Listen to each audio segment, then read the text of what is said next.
My name is John and I'm at Paint School on Instagram. I've done over $15 million in paint jobs and I'm based out of Huntington Beach, California. Aaron is at Alpha Painting on Instagram. He's managed huge commercial projects with impossible timelines and now is a few years into building his own operation out of Branson, Missouri. And you should probably check out our full process videos on YouTube because they're pretty badass. Our point in doing this podcast is to put our 40 plus years of combined experience to the test. We've seen a decline in the industry, and while I think it's a bit arrogant to think we can change it, we're giving it a shot. Listen up and let us know what you think. This is Paint Sniffers Podcast.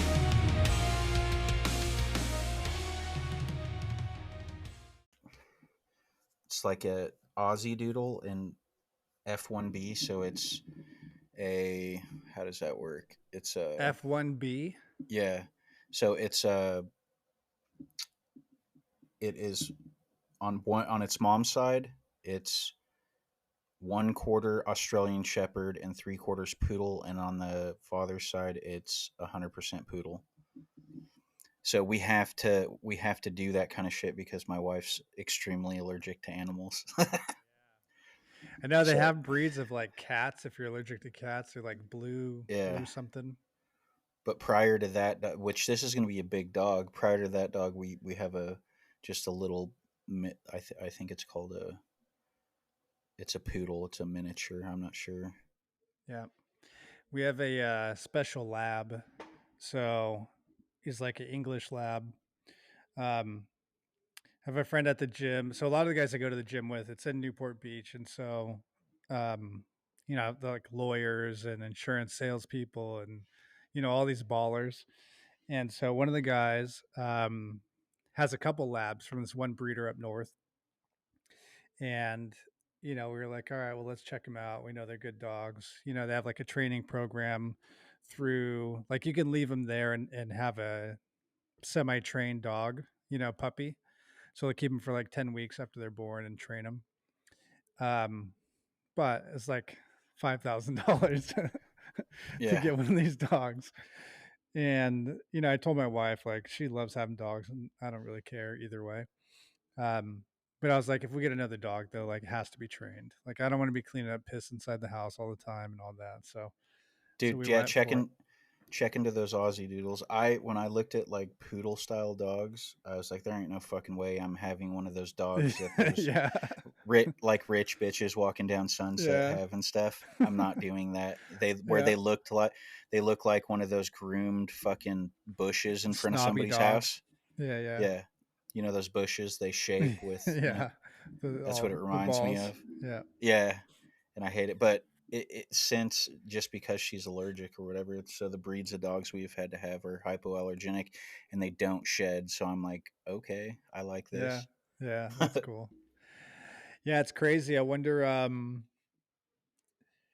supposedly they all come from wolves. I mean, I guess that's true, but that's pretty hard to believe that that's all in them. My dog is like so loving and I couldn't imagine him hurting anything.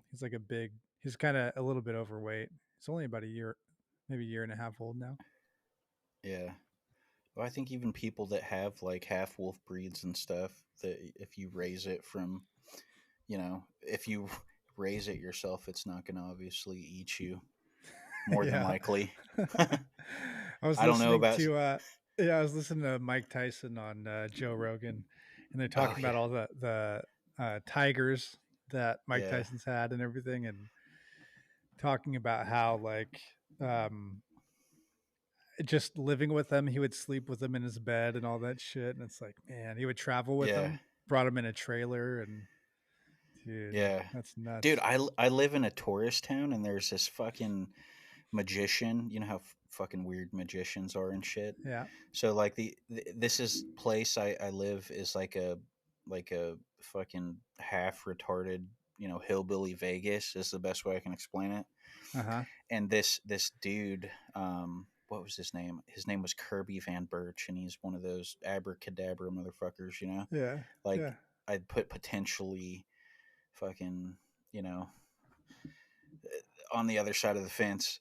I did an estimate for this dude one time. I showed up at his house, and the dude answered the door in a fucking towel, and I was like, what the fuck? But after that, After that, I'd seen him, dude, sitting in a convertible at a gas station with a fucking tiger in the back seat. No shit. Yeah, I'm like, what the fuck, dude? It's crazy. I mean, those things still turn on people. Like, I Yeah, I don't know how you could ever feel safe, like ever let your guard down at all. Those things are just too big. But apparently, the people that get eaten by them are the ones that get a little too comfortable. Like yeah, they just trust the animal a little too much, forget that it's a tiger. yeah. I watched some of that episode. Tyson was talking about how they can only be around one person. Yeah, He said yeah, tigers will only be loyal to one person, but lions will, they can be around several people. yeah, yeah. That's right. It's wild. All right, so we're gonna get into estimating. Uh, I'm in a couple of these Facebook groups, and pretty much, I don't know, it feels like 1 out of 2, but maybe like 1 out of 4 people posting in there asking questions like, "Hey, how do I price this exterior or interior cabinets or whatever?" And then half the people are like, "Fuck off! If you don't know how to estimate, you shouldn't be doing jobs."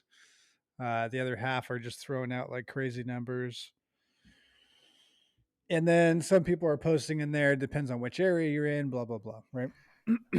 Yeah. um, I figure we could dive into a little bit on how we do our estimating, and then probably some ideas on how to learn how to do estimating. Like, where would you even start? You know? Um, but I think first off, how do you do your estimating? What do you get an exterior project to go do a bid on? What do you do from like your notes, measurements, pictures? How do you go through that process? Well, I am partially on the fuck you side. I've had some guys reach out to me on Instagram. I had one guy where I kind of went out of my way. This dude started a painting company, and I wasn't aware of this until like getting into talking to him. And, I thought to myself, coming off of all the you know the whole shock and awe of when I first got on Instagram, and Yeah. having my freakouts, and Yeah. seeing all this insane shit that didn't make Yeah. sense in my brain. So It is shocking, like when you first start seeing everything that's out there, it's like, what the fuck? yes, How are you even I asking that question? I had a hard time dealing with it, so I was a little toxic with it. So I had this one guy, and he didn't know shit, and in my mind, I knew I shouldn't be telling this guy anything, but I was like, fuck it, I'm just gonna tell him everything. So like the dude didn't even know where to start. So I mean, I'm talking, I was sending him pictures of prints and showing him how to measure, and just from the ground up just taught him, bid theory, like from, Mm, point blank to nothing, or from nothing to, something he could use to start with, which, in turn I told him that he would have to also investigate into his local area about, his local pricing models, because it's all going to be different. So yeah. that's essentially the major starting point is, um, what is the competition bidding. So if you think about it, the long-term goal is, um, pricing doesn't fucking matter. But if you're starting out, it fucking does. You know what I mean? Hmm. You have to have a basis to start. You're gonna take hits. You're gonna do things for cheaper, and you have to learn your system, learn what works best for you, and then eventually, you'll be able to find where your value is. But you're not going to just start right off the bat and have value, in my opinion. I didn't, Yeah. and Yeah. I didn't start my business until I was about 24 years into the field. So I had ample experience, and I was extremely well rounded. I'm only a few years in, but and I still have a hard time finding that value scenario. You know what I mean? Hmm. So that's something I'm constantly trying to improve on, and slowly trying to improve on, because let's be honest, you can't be it, $1.75 a square foot, and then decide you're going to up your prices to $7 a square foot and think that it's going to work out well for you. That's not how it works. Yeah, and that's a big difference in the beginning versus where we're at now. Because you don't have you almost have nothing to offer, right? You're a brand new company, you don't have a track record, you don't have all these referrals and people talking about how good you are. You're going off of like nothing. You're trying to create value out of thin air. You literally have no history. You can say, "Oh, well, I've been painting for 4 years," right? It's like, all right, show me some houses you've Yeah. done. So to me, like when and we've talked about this before, when I first started, I knew, I know where my value is in terms of, custom and quality, but without having that and somewhere to start, I knew that I could squeeze dollars out of dimes. So I knew that I needed to start in production and give that a run. So I started out very low, but as I said, the people that have the mentality that think, well, I'm worth this and I'm worth that and I'm too good for this and I'm too good for that, obviously don't know or see the value in doing cheaper work and making money on bulk. So I have a lot of experience doing production, so that's where I started. But I slowly started to, you know, having running production for somebody else when they're running the business side and you're just dealing with the field logistics and training guys and all that stuff. Like, you can create a machine if there's multiple people going, but eventually I didn't want to operate all facets of this business with fucking plus being in the field driving guys, you know what I mean? So I eventually decided, dude, we're just gonna start doing, repaints. But I jumped into some custom new construction and it was kind of the same way, kind of devalued. But I Mhm. have my own system for repaints, and that's what I can kind of touch on. I don't really want to jump into the production aspects because Yeah, if you're going to bid a production job, like, you have to be willing to gamble and you have to be extremely confident in what you're doing. It's not just like, oh, hey, it's production. We can do a shitty job. That's not how it necessarily works if you want to make right. money. Yeah. Okay, so you walk onto a project, someone calls you for a quote, you go out to look at it, it's an exterior. How are you figuring out that price? Like, so I think we can get into, um, let's say it's like a standard repaint. Let's say there's nothing special about it. Prep is average, some peeling here and there, nothing major. Um, how do you go about starting to build up, what'll ultimately be your price for that project that you pitch? Yeah. So, I mean, I have my own system for stuff like that. I don't have footage rates on exteriors. I personally think that that's, it can be dangerous because no exterior is ever going to be the same. Hmm. So, if you look at whatever your hourly rates are, or even if you don't apply your hourly rate to a contractual pricing model, um, fine, but you need to formulate a system. And before I had this system, what I would do to double check my time frames is I would cross reference my hourly rate with my square footage rates, say off the floors for like an interior, add my materials, and I would cross reference my hourly rates with my footage rate and see if I was close. And then if I was close, I knew I could make money on it. So say you're, anywhere from $4 to $7 a square foot. You cross reference that with whatever your hourly rate is, $45 an hour, $65 an hour, whatever. Add your materials, and then look at what your projections are in terms of the man hours you're going to spend. So, like, say, what do you pay yourself, $25 an hour, or you pay a guy $25 an hour, and the 45 or the 65 is a buffer for if you go over, and you Hmm. cross reference it with your footage rate. But that's how I kind of formulated my estimating for exteriors. For one, you need to know how long something's going to take you, um, and an hourly rate is raised beyond what you're paying out, and that's your buffer for going over. You need to be Hmm. dead set on coverage rates.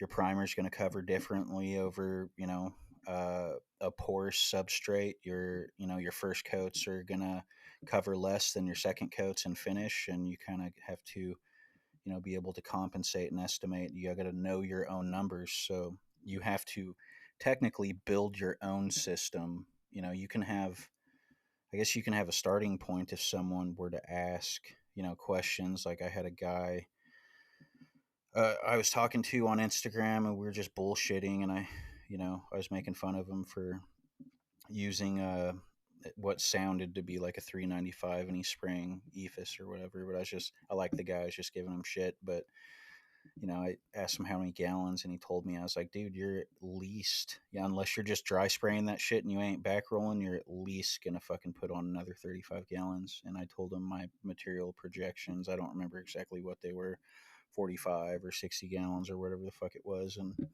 he shot me a message and said, dude, you were dead on. I was like 2 gallons under that.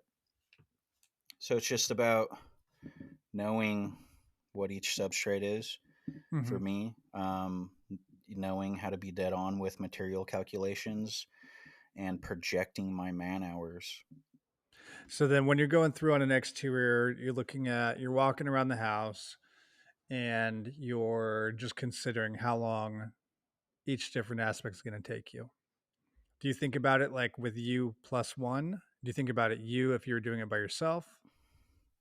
I look about it, well, uh, yes. So, I mean, I separate things, right? When I separate things, though, you end up, if I personally like, okay, this is going to be 8 hours to mask this. This is going to be 7 hours to mask that. This is going to be Mm-hmm. 12 hours to cock this. I used to do that. I kind of stopped doing that. And I really Mm-hmm. just kind of made it simple. And I stepped back and I'm like, okay, I really think I can fucking do this in a week. You know what I mean? Or I Right. really think I can do this in 3 weeks. And then multiply that 3 weeks by two guys by what, like I said, whatever Right. your hourly rates are, Hours. 45, Mm-hmm. 55, 65, and what you're paying out will, if you're close, it will always be less than that. You know what I mean? Yeah. When you're figuring out your pricing, like at this point, now you have a better idea of what kind of a project you could do in a week, what kind of project would take you 2 weeks. But I think it is really helpful to be able to go back and break it down into hours for pieces, right? Like you can go back and look at fascia boards. How long are the fascia boards going to take me? And then even for me, like if I want to get real detailed on how low I could go on a price, how competitive I could be, if we do like HOA complexes, like I'll start thinking, if I want to be competitive and get that kind of a project, I know there's going to be guys that are lowballing that can just slam out production. So if I want to get a job like that, I have to get my numbers really dialed in. I can't just do production rates like we usually do. Um, and so I'll actually like visualize, okay, I get there this morning, me and two guys or four guys. What do I have them start on first thing in the morning? You know, and then really like kind of picture throughout the day what could I get done with three guys or one guy or five guys? What could we get done in a day? And is that repeatable? Like, could we do that day in, day out, or is that just one hard day? Um, and then I could start looking at our hourly rates. So okay, let's say we did one project was like 96 units, and so I could break it down. I think some of the buildings were 5 units, some seven, some two. Um, and so I could start to figure out from all the different models how long it would take us to do a 5 unit building, a 7 unit building, a 2 unit building. And then I could just multiply it times however many versions of those buildings there are. Um, but yeah, I think for somebody starting out or figuring out how to do pricing, it would be more along those lines. If they don't have the experience of having priced a lot of projects before, they're not going to know. No. So what I would say in those circumstances, like, of course I can never recommend to anyone to start a painting business without the adequate field experience, Mm-hmm. Yeah. but I think if I would go back and, I've never lost money on a job until recently with this insane interior, but I would say a decent system would be for someone to go back, like, say you eventually you want to be able to make your calculations at, let's say $65 an hour, right? Mm-hmm. But I don't think that you're going to be able to effectively lock in a time and materials price at that. So maybe if you're unsure, then you lock in, you tell them that it's time and materials and you lock in 25 or $35 an hour. And then that gives you a buffer to be able to gauge and play with what you can do. But you're probably going to be less likely to, if you're starting out, to be able to just get jobs by the hour. And if you don't have the experience, you're going to end up embarrassing yourself because you're not going to be able to get the job done effectively, and efficiently. Time materials, you have to be able to sell that a certain way. Like the client has to have a lot of trust in you that you're not going to dick him around. You're not going to milk the clock. Um, and then I think in most cases you have to be able to give them, either like a not to exceed limit or some kind of ballpark of where you're going to end up. Because most people don't Yeah. want to leave that open ended, and I don't blame them either. Like if I were doing business, someone said time materials, unless it was like a really small project. Um, if we're talking something that's like 10,000 or more, it's like, all right, well, you got to give me some range. Are we talking like 20,000, 50,000, 100,000? Like that's, I mean, you have to have some kind of a buffer there. But you have to have a lot of trust. Like someone's really got to trust that you're not going to screw them to do time materials like that. Like you have a couple of big time material projects going on right now. I don't even know how you got those, but um, obviously you build some trust. Yeah. I did give them projections, you know what I mean? Like, Mm-hmm. hey, uh, it would be awesome if we could be under this, but there's always a chance that we could go over, you know what I Yeah. mean? But no, those types of projects, you know, that one was sensitive, not sensitive, but it was, I had dealt with, they have like one of their neighbors is like an exterior company that does like siding and soffits and roofing, and I think they hire subs.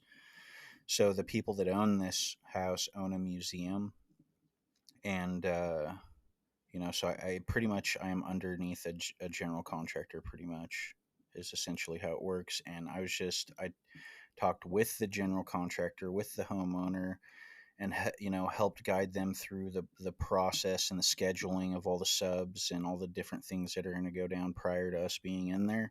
Mm-hmm. And as we approached, I put it out there like, this is going to be very unlikely for us to be able to put a solid price on there. And this was over the process of multiple months. And I gave them, I told them I didn't think that I was going to be able to do it unless it was hourly. They wanted some projections. I gave it to them. And then you fast forward like 4 months down the road, we still haven't started. The general contractor was still working on it, yada yada. So I go to meet with the homeowners, and that was when I finalized, like, we're dead set on, this is what it has to be. And I reworked numbers because of inflation and yada yada. So I changed my projections, and then pretty much told them it was going to be hourly. But over this time period though, like, and that's why the videos come in so handy for me, is because it's not just some dude talking shit. They visually get to see what we do, and I Mm-hmm. I can back it up, so that I think Yeah. that helps with a lot of trust. Mm-hmm. They and I think inherently most homeowners don't know that people are full of shit, and don't Yeah. know that people don't know what they're doing. So I think there's a lot of homeowners that take low bids and get fucked. I think there's a lot of homeowners that take high bids thinking that just because something's high, you're paying for quality. Right. Yeah. I think people get fucked left and right multiple different ways. So Yep. um, I don't think pricing begets quality, or vice versa. But you're definitely not going to be getting quality if you take the cheaper bid Too most of low. the time. Yeah. But yeah, Yeah. Okay. So, all right. So then you're going through and figuring out at this point, kind of just how long a project's going to take you. And then are you only comparing that against man hours? Are you then like figuring out what you want to make on a project? So, it's an exterior. You think it's going to take you a week. You're figuring out how much paint you're going to need for it, what the cost is, and then are you figuring out what your labor is, and then material on top or profit on top of that, or Yeah, are so you saying, yeah, I'll do all my breakdowns. So I always, I realize that in my market, I'm starting to be to where, there's probably 90% chance maybe even 95% chance I'm going to be the highest bidder in my area. Um, when I'm looking at something and I guesstimate my materials, anytime I measure a project, I'm not measuring, in terms of an exterior. I'm never measuring for footage in terms of pricing. I'm measuring because I want my material estimates to be exact, and I'm cross-referencing my numbers, for material usage. And then, with the man hours, like if I look at something and I'm nervous, and I'm like, okay, this is going to be a 40-hour week for two guys, that's 80 man hours, right? Well, if I'm well, fuck, man, I don't know, that might, it might be an extra couple of days. Sometimes I'll just take and jack it from 8-hour days to 10-hour days to kind of cover me a little more. But like I said, that hourly pricing model is always a buffer for, you're obviously going to be paying, less than, what your calculated man hours are going to be going out. So, your employees are going to be making less than what your T&M rates are. So yeah. And then for those who may or may not know, when you take your measurements for materials, you're looking at square footage because then we can compare it against square footage on a gallon, right? Like spread rate. If correct. we have 3,000 square feet of surface area and a gallon covers 300 or 400 square feet, you're going to coat it twice. That's 6,000 square feet you need to cover. If it's like a rough stucco versus a smooth siding, different coverage or different spread rates. So you can figure out how much paint you're going to need pretty accurately.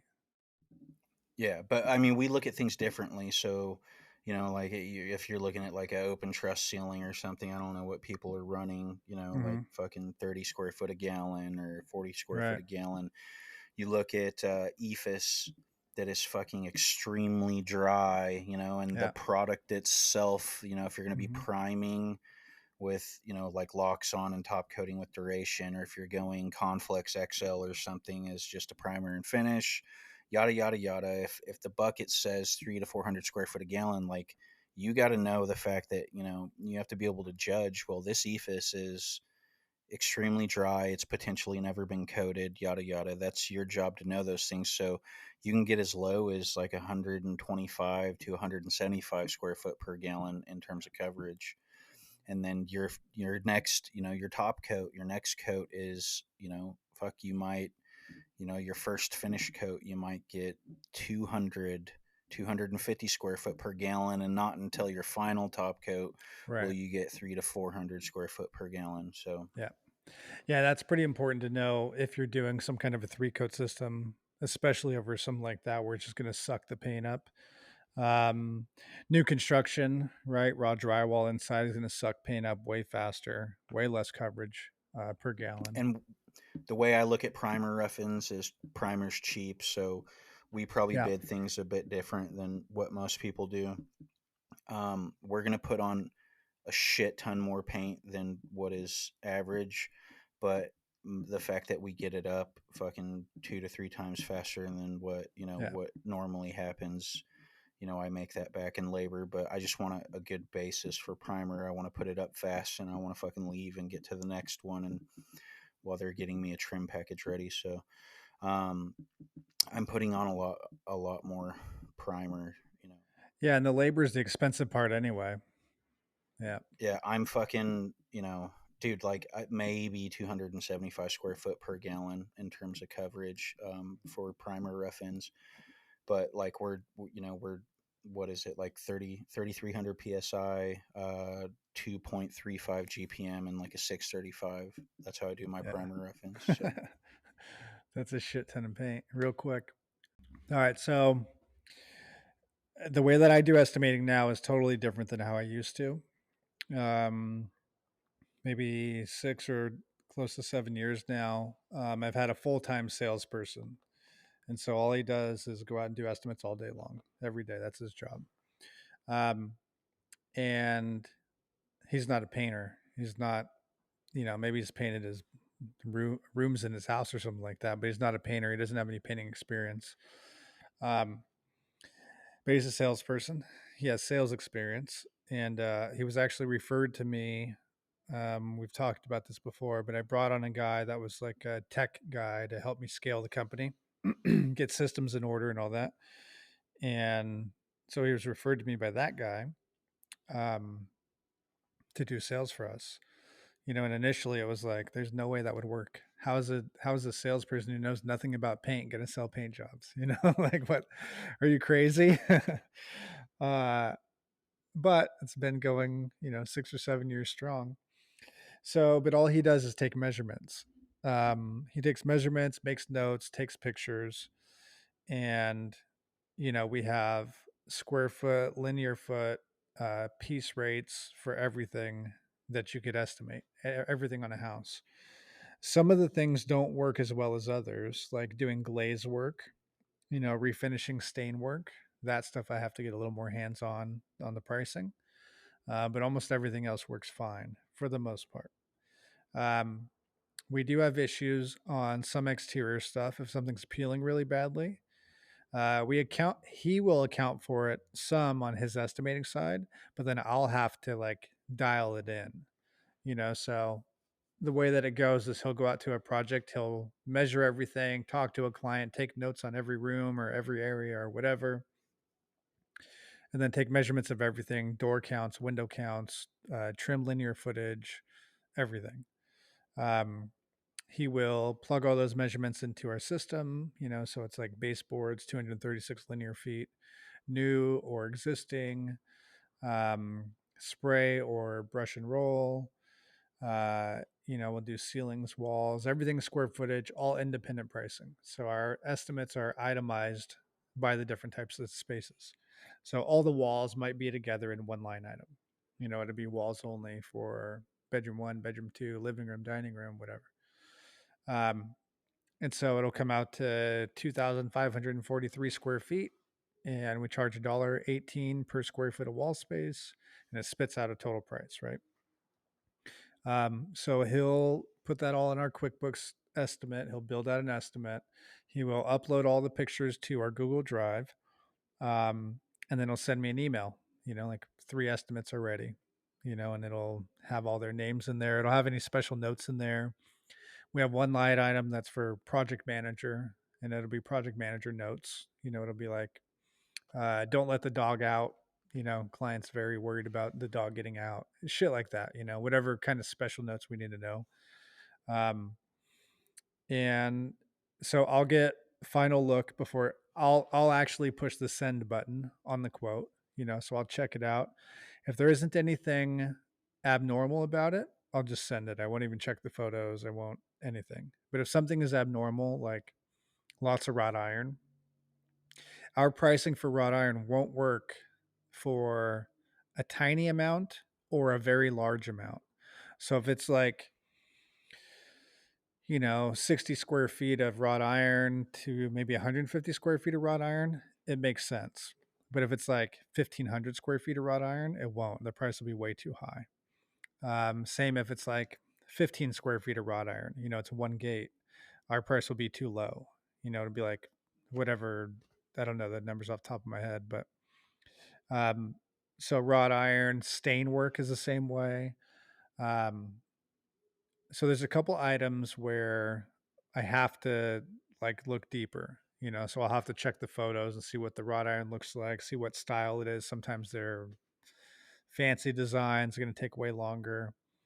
If he puts notes in there that the wrought iron's peeling, I'll dig a little deeper, and then send out our prices that way.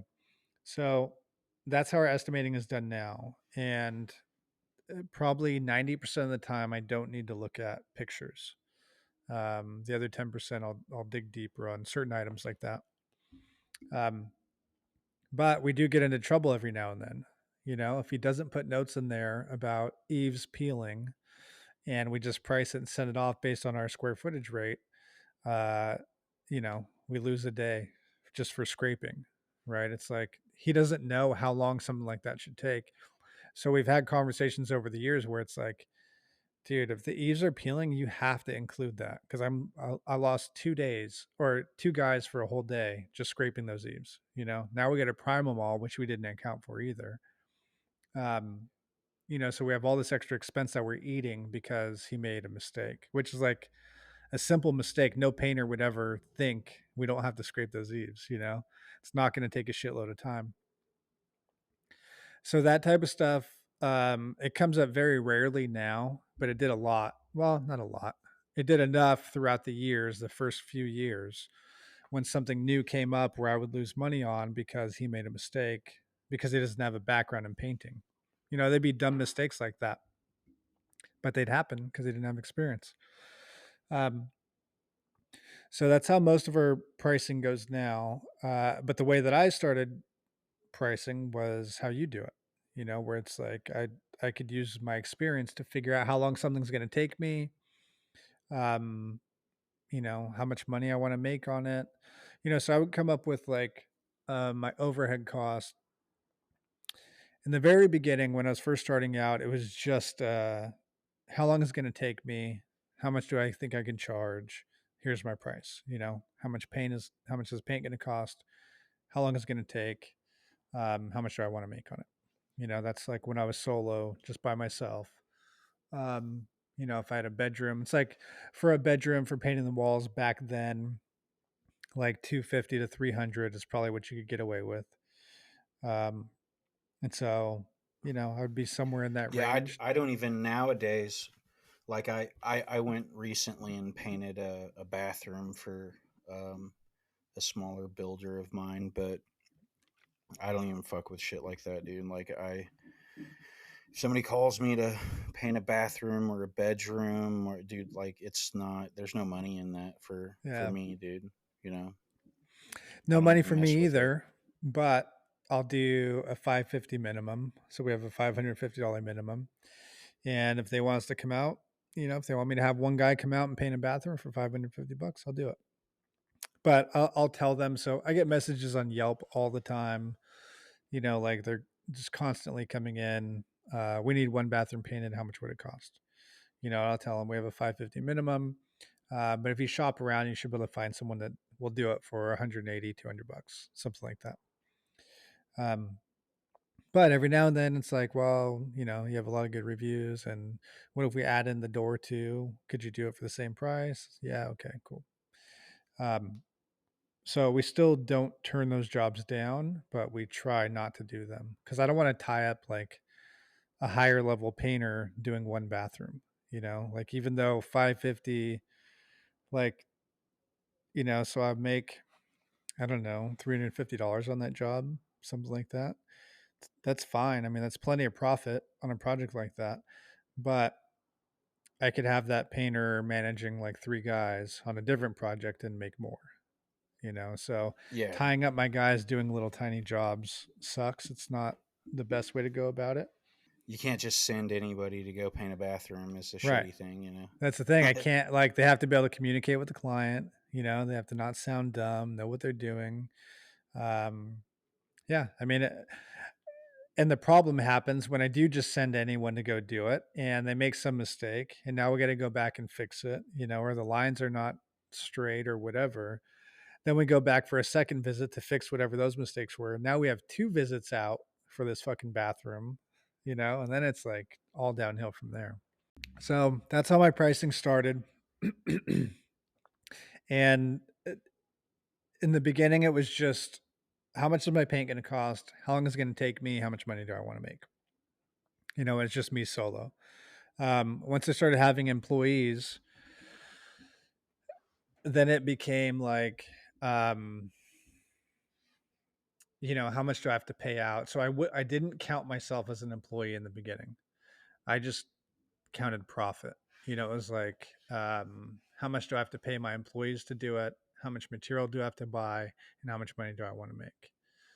So if it was going to be a week-long project and I had 2 guys on the job, my expenses are going to be whatever, $1,800 on labor, let's say $500 on materials. So 2,300 is my cost. How much can I make on it? Maybe I want to make $1,200 this week, right? So I'm charging $3,500. That pricing, like, was fine, I guess, for then, but it never accounted for me not being on a job. Never accounted for me having to replace myself. So I do that job for 3,500 and I'm on the job, I'm getting paid $1,200. The company's like making very little. Maybe I could replace myself for 1,000 and the company makes $200 off that deal. So for a long time, I never accounted myself as being an employee or having to replace myself on a job. Now, if I did that same job for 3,500 and I'm paying 6% commission on that job, I'm paying a foreman $1,000 a week to manage that job. Now, me as a business, I make like $40 on that job, if I price it that way.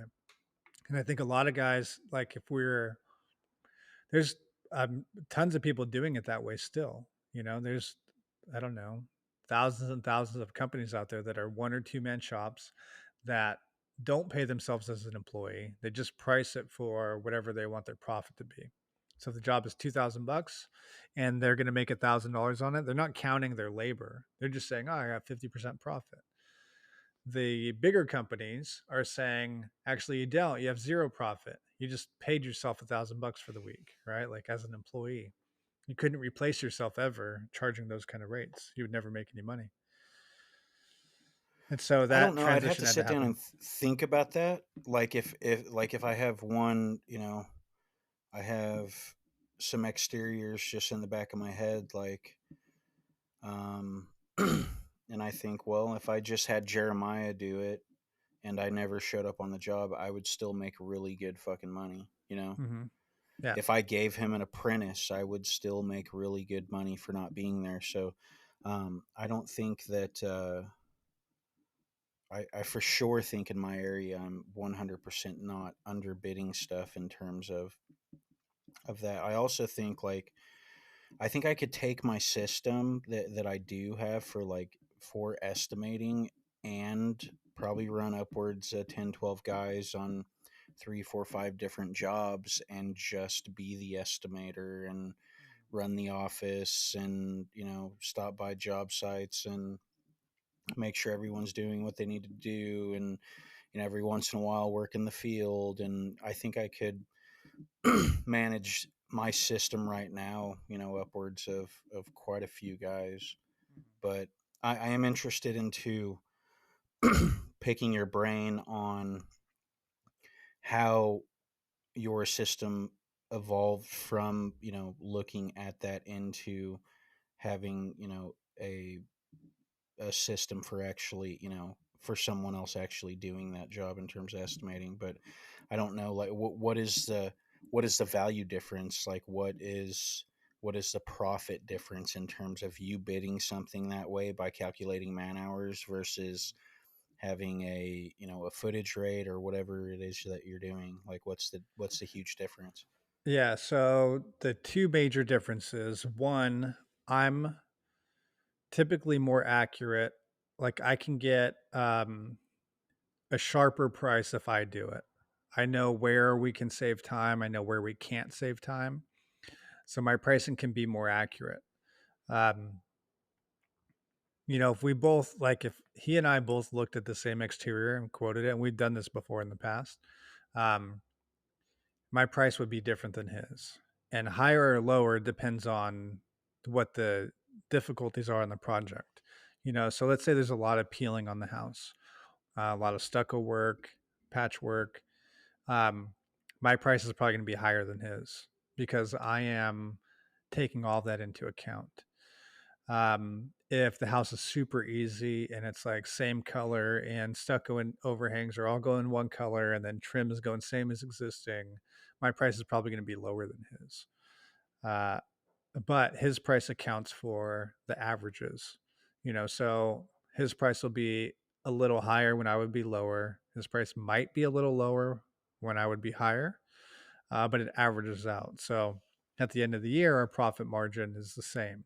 I'd my close rate is higher than his, but I think that's more of a sales thing, like a personality type, versus how accurate my pricing is versus how accurate his is. So with his pricing, we're able to scale, right? Like I can have him out doing estimates all day long, every day of the week. He's very motivated by money, and so he wants as many leads as he can get. Um, he's he's motivated. He'll do nighttime bids, Is weekend is he bids, doesn't matter. salary? No, commission only.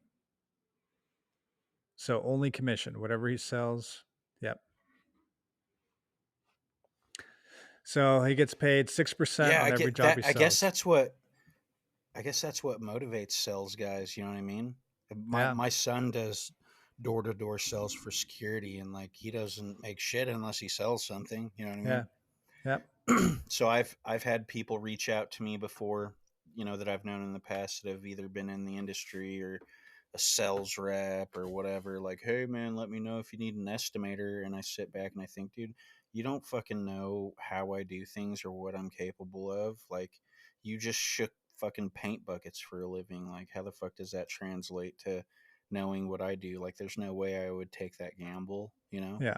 Mm-hmm. But But you would need to have a price structure, and that's where production rates yeah. come into play. That's what's his name, Tanner Mullen with the drip jobs. He's built out a software system, and he was doing live on Facebook or something like that, and uh, while he's going through and kind of sharing a software, it's a really cool software, by the way. Um, it's like, we don't use production rates in here. I don't even know what production rates are, blah, blah, blah. And it's like, dude, um, that's a big part of it if you're trying to grow your company, if you're trying to scale up. So production rates are basically your averages over time. So, our rates for fascia boards are $6.67 per linear foot. That price, so the place where it's not perfect is if there are fascia boards on a first story that are super easy to do, that price is on the high side. If it's a second story and they're difficult to do, that's probably average. It's not low, but it would be average. So, but the reason it works is because we measured that 100 times and tweaked it over several years. Like, okay, it's a little too low on this one, it's a little too high on that one. We got an average to where it's accurate all the time. And even though you could say on this job it wasn't perfectly accurate, well, over the last 10 jobs it was perfectly accurate. So it all balanced out to where after those 10 jobs are done or 100 jobs are done, we made our 40% profit on it. And it's like, you can't argue. Like, it's a weird conversation to have because it is an argument. It's an argument of, well, it doesn't make any sense that fascia boards on a one-story house would be the same price as fascia boards on a two-story house. And it's like, yes, correct. In that sense, on that one job, if I were only going to do one project for the rest of my life and have to do one project, I would not use production rates because it's an average. But if I'm going to do 500 projects this year, I can use production rates and I'm going to have my profit margin at the end of the year.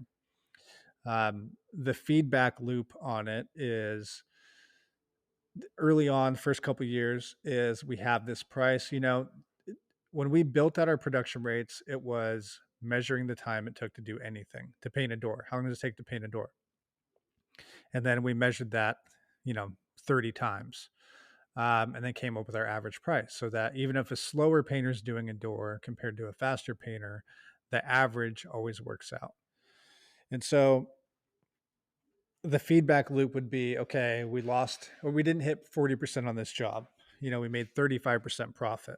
Why did we lose that 5%? We need to get it back. What took longer than we thought? What did we underestimate? And then we would just dive in through the numbers on the job. We'd look at it and say, okay, where did we lose money? How long did it take to paint the walls? X amount of hours. How long did it take to paint the doors? X amount of hours. Okay, we lost money on the doors. So not a lot, but a little bit. So we need to raise our prices on the doors. So you raise your prices on the doors. Now it's not 95 a door, it's 105 a door. And then you measure it the next time around. Okay, doors look good. We're on our target for profit, on our target for time. Walls were good. Ceilings, we came in a little under on our price. Why? Well, there was vaulted ceilings on the house. That took a little bit longer. Okay, let's raise our price on ceilings to account for that. So we had all these adjustments that we made throughout the first couple of years of figuring out how to get it exactly average. Like, where are our averages on this where we're not going to lose ever? And so our price is higher than it should be on some.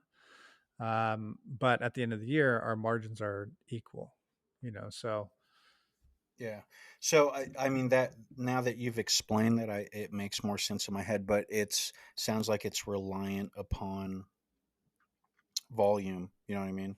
Yeah. So Yeah, you wouldn't if use you're, it. You would. I know that Yeah. you're doing. Yeah. Yeah, you wouldn't use production rates if you were doing, one job a week or two jobs a week even. It wouldn't be very beneficial. It's like it would be better to just price them individually. So how many employees do you think that it takes in order to use a production rate? How many employees on the payroll do you need to have to transfer to that system?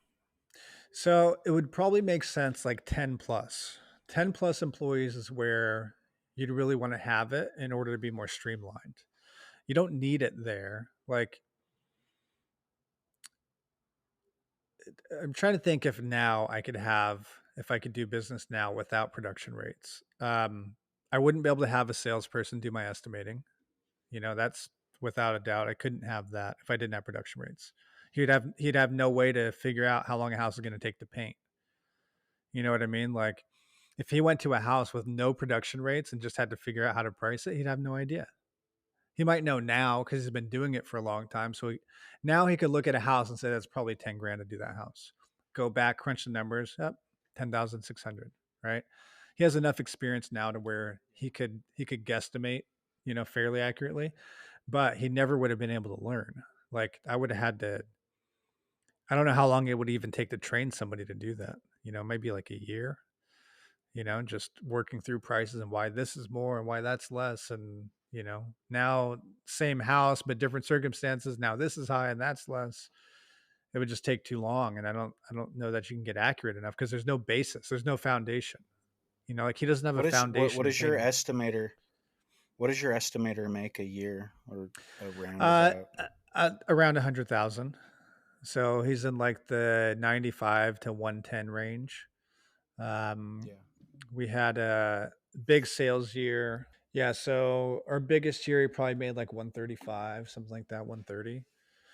Um, Yeah. and so, That's pretty cush, man, for yeah, in comparison to actually having to be in the field. You know what I mean?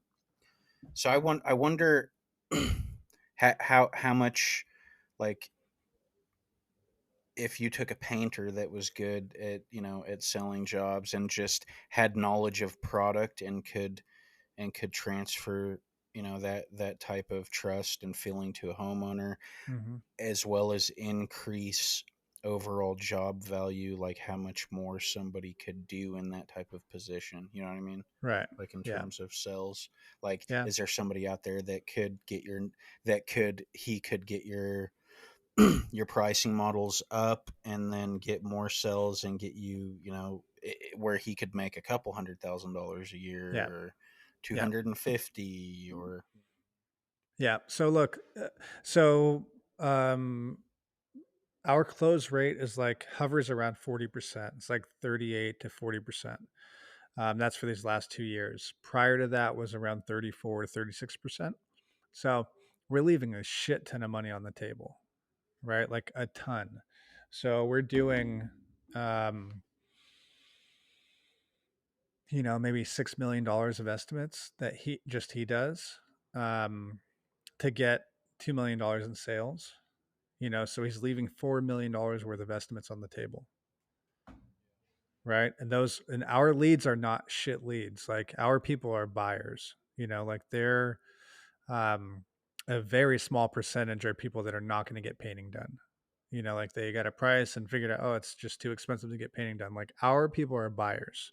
They're going to buy from us or they're going to buy from someone else, but they're going to pay to get their house painted. Yeah. So No, it would be if fun. How many estimates a day does he do? it depends, like around 5.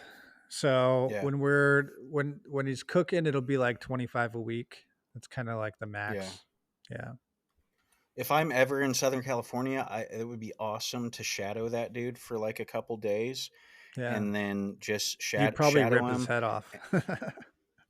and then then spend a day of me doing it and see how many cells I could lock in out of that Yeah, 5. for sure. So that's the thing, right? That's like he doesn't do great follow-up. Like if he did follow-up, I think he increases the close rate by 10%, and so his sales background is coming from like car sales type stuff. From he did like internet sales way back in the day. Um like it's like shoe sales. It's like door to door type or cold calling, right? That's what his comfort level is like with cold calling, and making 200 phone calls a day to get 10 leads. you know? And so sometimes he treats my leads like they're cold calls. So he just wants to do estimate all the time. He's like, give me more leads, John, give me more leads. He just wants to fucking do leads all the time. He wants to go do appointments all the time. And I'm like, dude, you fucking spent all this time, right? Like you spent 6 hours today driving around going to these appointments, and you're not going to follow up with them. Like you're going to send an estimate and that's it. You're gone. They never hear from you again. Like fucking make a phone call, call these people the next day, call them 3 days later, like get on them, close the deal. And I just can't get him to do it, so I've had to figure out other ways to do follow up. But uh it's like I don't do follow ups either, dude. But nobody does. So I've analyzed, like I honestly don't know what the fuck I'm doing, but I've analyzed.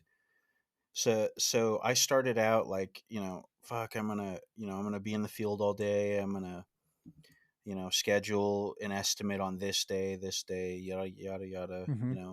Leave work, run home, shower, get cleaned up, put on, like some, nicer looking clothes, and then rush to my estimate. Fucking take all my notes, make contact with the customers, and then just sit there with them and try and sell it and try and sell it and try and sell, Yeah. you know what I mean, and just do Hmm. everything I think I can in my head. I went from that to not giving a fuck, dude. Like I will be in the field all fucking day. I'll be spraying all day, and then I'll just stop by an estimate on my way home in my fucking work clothes, not give a fuck, and then just talk to the people. If they have questions, I'll give them answers.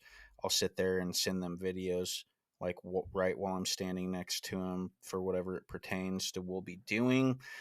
And if they are super concerned and you can kind of catch a read on people like that, then you just kind of start dropping knowledge on them, because you can tell that they're talking to other painters, and I know that I present myself and my experience and my knowledge of product a lot more detailed and differently than most painters do. So when someone's asking questions and you can tell they're concerned about having a good job done, I'm going to sell the job, period. Right. Yeah. But um so it's weird, like I think the videos have helped me a lot. The reason I jumped into this was because talking about follow-ups, like I don't follow shit up. That's what the videos are for. You know what I mean? I feel like they're finally starting to get well produced enough to where they actually look like a professional did them, and I think it just sells what we are. Now the question isn't does this guy have experience or is he going to be the right guy for the job? It's can we afford him? Right.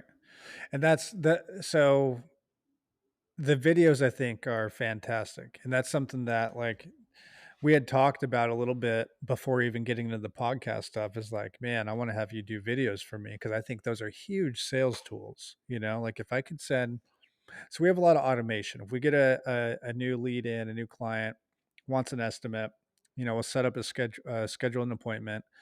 Once we put them into their system and put the appointment in our calendar, they'll get an automatic email. Nice talking to you today, whatever your appointment on this date with this person at this place. And here's a copy of our insurance and workers' comp.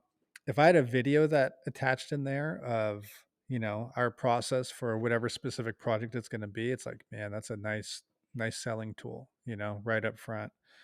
Um, but our goal is the same is we want them to feel like if they don't choose us, they might make a mistake. It might be a mistake to not go with us, right? Like we're Yes. so And dialed in. Yeah.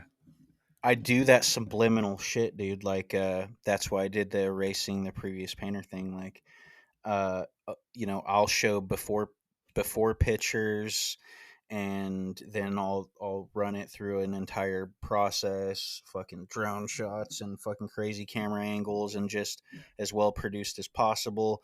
And then towards the end, I'll blast in like before and afters, and that's the thing, like erasing the previous painter, and like the startups got like retarded painters fucking with paint all over them, or Yeah. dudes in blue jeans and blue jean underwear, and like a guy that's painted himself into a corner. So I'm sending subliminal messages because I got sick of talking about it. Like, you know what I mean? Like how do you scare, you don't want to scare somebody into using you, but how do you, that's a large portion of our work is like, hey, we had this guy paint this and that, and it's he ruined it. So I mean, that's like a very very large portion of our work is fixing other people's shit, because I guess in this day and age you get paid more money to fucking fix it than you do to get fucking paid to do it properly. So for the Yeah. first time, So I'm in an area where people will pay more for quality. I think people were close to the beach, lots of high value homes here. Like our tear downs are $1 million these days. Um, and so people here generally will pay for quality. They don't want to cheap out, almost nobody does. Um, and my salesperson is really good at giving them the fear like subtly, right? Like it can be, like, oh, our price is going to be the highest, but if you go with somebody lower price, like you just got to be careful, right? Like I don't like to talk bad about anybody else, but you just have to be careful. If someone's coming in significantly lower, our price. So there's the sales pitch I used to have that would like defeat the big companies, and now there's a sales pitch we have that defeats the small companies, right? Before it was like, I mean, you don't want some salesman showing up here in a polo shirt, right? They're just adding on a commission and a this and a that and a whatever. It's fine. I'm sure some of them do good work, but just be aware, right? And I'm sure our pricing is going to be better than theirs. Now it's like, you don't want Chuck in a truck coming and do your job and they don't answer their phone in a year because they're out of business, right? Like we're a company that's been around for 20 years and we're going to be around for another 20, you know? Um, but yeah, I but, started but set putting that I fear in. I started selling more jobs, and I started selling higher price jobs when I just stopped giving a fuck. Yeah. That's Look, I think the but desperation is noticeable and the confidence is yeah. noticeable. And not just confidence, but so, like, I'll give an example. Like, I don't know if I've talked about this before. I think I've joked around about it with guys on Instagram, but one of my favorite sales pitches, and I was just rolling with it. Like, these people had called me out. I bid the job, and then they wanted me to go back and talk to them in person, and I'm like, ah. So I go back, and we were having a conversation in person, and they were talking about, hey, we've got our friend, he says that he can do it for $6,000, whatever the price was or whatever. And I'm like, okay. I was like, what does your friend do for a living? And they're like, well, he's a carpenter. I'm like, okay. So are you telling me that you honestly want to pay $6,000 for your house to look like a carpenter painted it? You know what I mean? Yeah. And so But I you don't, gotta deliver that and then just not say yeah, anything. Straight I face. don't fight. Yeah, I don't fight for it anymore. So that, like I said, if no one's seen my videos or whatever, you can check them out on the fucking YouTube channel or Instagram or whatever. But that's my thing. Like if they're educational, cool. But for me, they're for sales. Like just to kind of give people like a well produced showing of what we do. Yeah. Yeah, and it's obvious like through your process that steps are not getting missed. Even for me in the know, I can look at those videos and be like, damn, these guys aren't cutting any corners, like not even a little bit. Like when you're sanding surfaces, it's like, man, you're gonna sand the whole ceiling. I'm like, I would probably not sand the whole ceiling. Yeah. Yeah, and that gives people an insight too, because a lot of people don't know everything that goes into the prep and shit. They just think you're gonna show up and Start painting. spray paint it. Yeah, and like it gives people insight into how much more you're gonna do, and then also like a well written, a very well written proposal worded, properly. I give them product data and just every little detail. I probably spend too much time writing estimates. We talked a bit about this with Sam, but I don't know. I think yeah, it's interesting. Like the so I've got to learn sales. I've got to learn estimating. I've gotten to fuck it. Is that it? Because I still pretty much suck at getting fucked over by the IRS. So I don't have Yeah. my taxes down and shit. But I feel like I kind of I could never really see myself selling anything other than paint jobs. But I kind of like doing that. I like you know it's something new to learn. I've been in the field for so long that most guys when they or a lot of people you start a business and then you get to just run through and learn from your mistakes and blah blah blah. So I feel like I'm not doing that with the field. So like I'm pretty dialed in terms of actually executing jobs. But it's like I get to learn something new, which I need to refine, in terms of I need to really start sitting down and looking at you know, I don't like scaling like you're doing and managing my money and blah blah blah. But the estimating and the sales, I feel like I have down pretty well. We're gonna do we'll probably do like a couple part series on episodes of like what I think it would look like for you to scale up, and I think I can't imagine we do it all in one shot, but um something like a game plan, on what it looks like, but we'll do that on another episode because I think it'll be fun to go through and I think it'll be eye opening for you just on because it doesn't take a lot of changes. It just takes a couple ones that a lot of people don't like to make, and it's like letting go of perfect on job sites. That's one of them, and a lot of people don't want to do that. It's a hard one to do. It's hard to come to terms with. You're going to be okay with doing something less than what it could be done at, you know, a slightly lower quality or the potential for lower quality. Maybe it's not even going to be lower, but to accept that there's a chance it'll be lower. But I like sales a lot. Sales is fun for me. It's almost like a game to me. Like I don't know. I want to figure a client out when I'm doing an estimate. I want to figure them out. I want to figure out their pain points, figure out what they're really looking for, and then deliver that.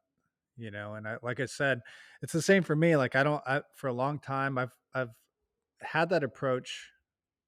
I probably understood that approach really early on that I need to not look desperate no matter what, you know? And even when I needed the work, I would phrase it a different way. It would be like, I might be doing an estimate and I haven't done one in a few days, and I need a job next week. I have nothing for my guys to do next week. I have to get this job, and so on that estimate, I might call them back later in the evening. Hey, I've got a price. You got a few minutes to talk. Um, and then, well, even in the estimate, I might say, how soon are you guys looking to get this painting done? Well, we could go ASAP if the price is right, blah, blah, blah. And it's like, okay, well, I have one spot open next week that I'd like to fill. So I'll see what I can do on the price. If it's close to your ballpark or close to your price range or budget, um, but not there, just let me know. But I have one spot I'd like to fill. So I have some motivation to fill it. Right. Just like that. Even though I don't have shit for next week, I need to get this job. Like I need to keep the guys busy or whatever. It's just you know, this would benefit me. It could benefit you too. Right. Like never out of desperation. Um, I think people could just smell that. And I think they could smell confidence too. Like if you don't need the project, so many people want you when you don't need them. It's like dating too, right? Like all the girls want the guy that doesn't give a fuck, you know? He could care less and they're like all into him, right? It's the same kind of thing. Nowadays, I'm pretty picky and choosy about which clients we work with and which ones we say no to, um but there was a point where it's like, I got to Yeah, get I this think job. definitely in the beginning, dude, you have to, if you look at yourself objectively and, you're like, "Oh, I've been doing this forever and I'm awesome at this and I'm awesome at that and fuck that, I'm not going to do this, dude." Do every fucking thing. Like you're going to have to get it figured out, like especially if you don't know how to estimate, like you're going to have to fail, you're going to have to get out there and fail and create your own system, Yep. and And I think being objective is really important. Like you got to look at it and say, um, okay, I've only gotten, 4 jobs out of 20 estimates. Like I'm fucking doing something wrong, right? Like not what's wrong with all these people. Like, no, it's probably something's wrong with me. If I have a 20% close rate, I'm doing something wrong or I'm doing something I shouldn't be doing or whatever. But there's some reason it's not working. And I think a lot of people don't even consider that they might be weird, like they might be awkward. It might be uncomfortable to talk to them, or they might have uncomfortable conversations or weird ticks, or, you know, like, I don't know, stand too close to a client, like not understand, uh, personal space. Like there's all kinds of different things that people can do wrong in that kind of interaction. And I guarantee you, if I get on that job and I give them an estimate, and then you give them an estimate, and you're all awkward and weird, they're for sure not picking you. Like they're 100% going to pick me.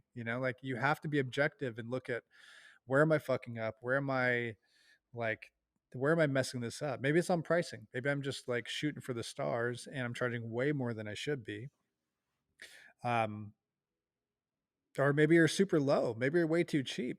Because also, if I come in and my price is 5,000, and you come in as 1,200, like what the fuck?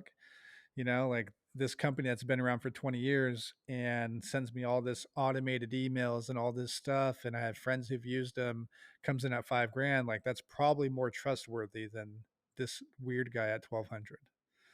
Like your prices might be just too low because you can miss jobs there too.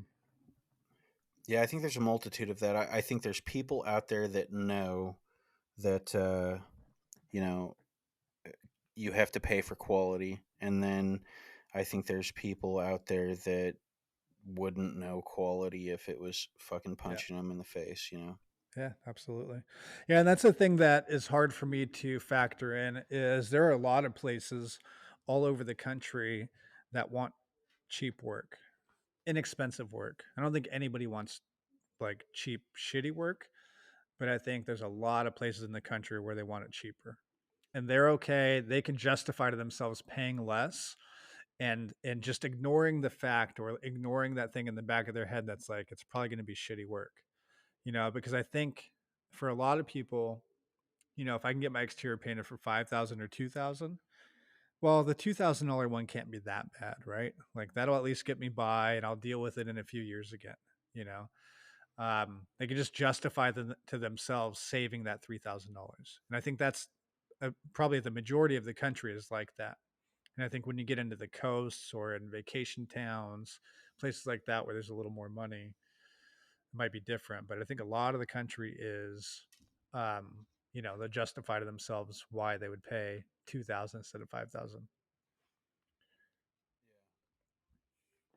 And then again, some places like New York and Boston, some places in LA, where they're happy, they're like proud to pay top dollar, crazy amounts of money to get work done. You know, it's like a badge of honor. My paint job cost $250,000. You know, So do you ever do you ever get calls from like celebrities or anything like that? not a Like who lot. does We've that kind of done work? so that's more in LA than it is here. Well, we have a lot of like athletes down here. Like Yeah. football Is players, there baseball is there not players. celebrities in like Newport and shit or Yeah, but it's so there's certain neighborhoods that like we do a lot of work on Lido Island, which is in Newport. It's like an island in the harbor in Newport, and it's all like $20 million houses and up, you know. But it's a lot of business people, like a lot of business people around here. Um, we've done like uh um paint jobs for like a lot of pro athletes and stuff around town. But even that, like usually they're living closer to training facilities. They'll usually come here and retire. Like I think Mike Tyson has a place in Newport Beach. There are some neighborhoods, we've done like I don't know, I don't want to drop names, I guess, but football athletes that are in Newport. There are like some gated communities in Newport or Laguna Beach, up and down the coast here. Uh, and so, but I would say LA is probably more so where you just get passed around from celebrity to celebrity. It's like, oh, you worked in this person's house, you kept to yourself, you were quiet, you know, no trying to take you let us pictures and all that drink your bullshit. blood? Yeah. Yeah. You didn't report us to TMZ and yeah. Yeah. Um, but yeah, it's so I think at some point, we're gonna do an LA location, and I think there will have to be like probably 3 locations in LA. Yeah, and one of them will be a fancy one, and that's gonna be like a white glove service. You just gonna like are you gonna have like a LA crew or something? Yeah, Is what yeah, you're thinking of, yeah. we're gonna do probably one more location in Orange County because I don't do anything right now in like inland Orange County, so I don't do um, any Anaheim. Um, what other parts of town are there? Like Placentia, Fullerton. I don't do anything there. And Anaheim's a big market here. Um, and then South Orange County. Hmm. Yeah. And Anaheim, I mean, I don't know, dude. It's been so long since I've been home, but the way I always looked at it was like, cool, this is a nice neighborhood, but if you just drive down that way, it's a pile of shit. So I wouldn't know anything about like, There are marketing or Yeah, there are fewer piles of shits around here because everything is getting so expensive. So like all the houses on the coast are just like ridiculous now. And so the high prices have been moving further and further from the beach. So even like Santa Ana, there's a lot of Santa Ana that's really nice right now. There's still some shitholes in there, areas in there that are really bad, but there's a lot of areas that are really nice. And all the prices are going up there for real estate. So now owners of buildings are charging their rent way higher. So now those people can't afford to live there. Now they're moving closer to Riverside, right? So it's like gentrification is happening right now, where anybody who is lower income is being forced out of the area. Um, so yeah, we're I like in had the an middle of old that right now. I had an old friend call me from today, which was awkward, but he's living in, fuck, I can't remember. It's somewhere in LA or whatever, but he could tell he was drunk when he was calling me and yada yada, but he's talking about fucking like doing Uber Eats deliveries in like Compton and South Central and shit. Yeah. Yeah, That's I kind of I sketchy. don't think he's yeah, he's not doesn't sound like he's living the best right now, but Dude, this last guy I hired for, or that I interviewed for project manager, I made an offer to him. He was working for a construction company for a while. He had during our so our interview process lasted like 2 months for that kind of a role. And during that process, he had quit his job. He had some issues with a person that the boss brought into the company. It was like a friend, and they had disagreements. It was really weird or whatever. Um, and he was doing Uber for 3 weeks or something like that, just driving, doing Uber Eats or Postmates or whatever, just doing food delivery, not driving service, and making 250 bucks a day. He's like, I have to hustle, because I was like, what are you doing right now for work? How are you getting by? He's like, oh, I'm just doing food delivery. And I'm like, really? Because it's like this job that I'm hiring for is like a 80 or $90,000 job, and it's like it wasn't below him, and I'm like, how much money can you make doing that? It's like 250 bucks a day. I'm like, damn, how much do you have to work? It's like, I do like 7 or 8 hours, and I'm hustling all day, so it's not nothing, um but how many people are doing that right now? Like, I don't think there's a big unemployment issue, because our unemployment numbers are not high, but that's a pretty like chill job, like be able to drive around all day and kind of turn your app on or off whenever you feel like it, you know? So I what so when I had my fall apart and I quit my job, that I had 4 years invested into building this company. I ended up going to work for like an industrial shop out of the city north of us, and I did that for a while, and then I quit and decided I was going to start my own business.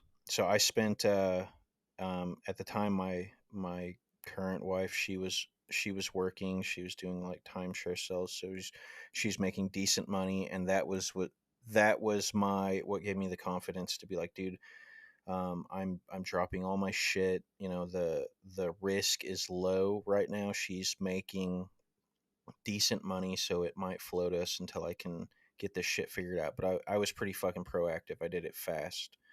But I Uber drove for like a few months just to try, and I came to the realization pretty quick that it is just an app that some rich cocksucker fucking gets to get people on there. It is same concept, I guess, is scaling. Like, gets fucking however many hundreds of thousands of people ruining their fucking vehicles for pennies on the fucking dollar, while this dude's just becoming a fucking billionaire.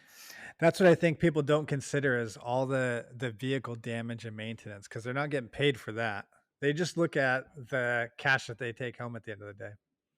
I was not, dude, I tried my best. I was not a good fucking Uber driver. Like, I didn't like it when people talked to me. I just wanted you to get the fuck out of my car. Like, I had a suit, like a new Subaru, and I'm like, people just drunk getting in there. Uh-huh. I'm like, dude, you better not fucking puke in this fucking car. And the money was shit. I'm in like a rural area, right? So I was driving an hour to Springfield to kind of just park and see if I could just stay nonstop. And the only time I ever made good money, as I said, I was in a symmetrical all-wheel drive Subaru. Where I live, there's huge hills and shit like that. So um, if it snows, that you're not getting a fucking taxi. Like, nobody's on the fucking roads. But there was, when I made like huge fucking money, it was because I was the only vehicle on the road, and like I was making, like, I would make like $300-400 in a couple hours, just like running people from the airports and shit. And I'm talking like, dude, what, I loved that fucking Subaru, but doing like 60 on the fucking on curvy roads and shit in that fucking thing, just Ubering motherfuckers from the airport. That was the only Yeah. time it was good. Yep. Yeah, but so I think like that's such an easy job to get into now. I think the food delivery more so than Uber. Because for Uber there's some standards, right? Like, you have to have a car of a Yeah. certain age, certain cleanliness, all that. But for food delivery, that's like anybody. I think there's a lot of people that like are here who barely speak English who are doing food delivery because they don't have to say anything, you know. Um, and I think that's where a lot of the labor market is. You know, rather than go and sand fucking nail holes all day, it's like I could just drive around and deliver food. If I feel like working at night, if I feel like working in the daytime, whatever. But I think with all the inflation that's going on, that might take a pretty big hit. I think over this next quarter. Yeah, dude, it's a crapshoot. There's, unless you're on public assistance and you're fucking, having help, like I don't see it as, I don't see how people are making a living wage doing that shit. And then you don't even account for all the wear and tear on your fucking vehicle that's, after a few months, or how long can you do that before, you start having electrical problems in your fucking vehicle, or, you've got fucking tie rod ends going out, or fucking whatever. All right. Well, I think we'll wrap this one up. Yeah, I guess we'll have our little outro so you can like the page, follow us wherever. We should probably get better at doing a closeout. Yeah. Yeah. I think with the video versions, I put it all on there in text. Yeah. All and right. Then you have the outros on the fucking video versions, yeah, or the audio versions, yeah. Yeah, so all fuck right. Off. As always, please like our YouTube page, give us 5-star only reviews on all podcast platforms. If you have questions or comments, send them over to hello@paintsniffers.com or on Instagram @paint_sniffers. You can also watch the video version of the podcast on the Alpha Painting YouTube page. Go to playlists and it will be filed under Paint Sniffer Podcast. Via YouTube, you can write into QA@paintsniffer.com. Thank you for listening to Paint Sniffer Podcast.